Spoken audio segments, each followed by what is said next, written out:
இது simplified series powered by கிரி. வட இந்தியாவில் தீபாவளி எப்படி கொண்டாடப்படுது தெரியுமா? அக்டோபர் 18ஆம் தேதி ஆரம்பிச்சு தொடர்ந்து 6 நாட்கள். அக்டோபர் 18ஆம் தேதி தண்டேராஸ். பார்க்கடலில் உதித்த தன்வந்திரியை வணங்குவதற்கு உரிய நாள். இந்த நாள்ல யமதீபம் ஏற்றி வணங்குவாங்க. வெள்ளி தங்கம் எல்லாம் கூட வாங்குவாங்க. அக்டோபர் 19ஆம் தேதி காளி சௌதாஸ். இந்த நாள்ல மாகாளியையும் அனுமனையும் வணங்குவாங்க. கற்பூரம் ஏற்றி கண் திருஷ்டிகளை கழிச்சுப்பாங்க. அக்டோபர் 20ஆம் தேதி நரக சதுர்தசி தீபாவளி. நரகாசுரனை அழித்த கிருஷ்ணருடைய வெற்றியை கொண்டாடும் நாள். உடலையும் மனதையும் சுத்தப்படுத்த ஸ்நானம் செஞ்சு 21 விளக்குகள் ஏற்றி கொண்டாடுவாங்க. புத்தாடைகளையும் உடுத்திக்குவாங்க.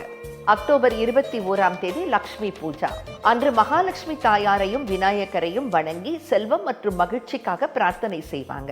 அக்டோபர் 22ஆம் தேதி கோவர்தன பூஜா. இந்த நாள்ல தான் கிருஷ்ணர் கோவர்தன மலையை தூக்கி பெருமழையிலேந்து மக்களை காப்பாற்றினார். அதுக்கு நன்றி செலுத்தும் வகையில பூஜைகளை செய்வாங்க.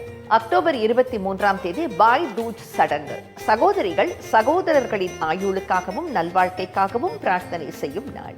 அனைவருக்கும் இனிய தீபாவளி நல்வாழ்த்துக்கள்.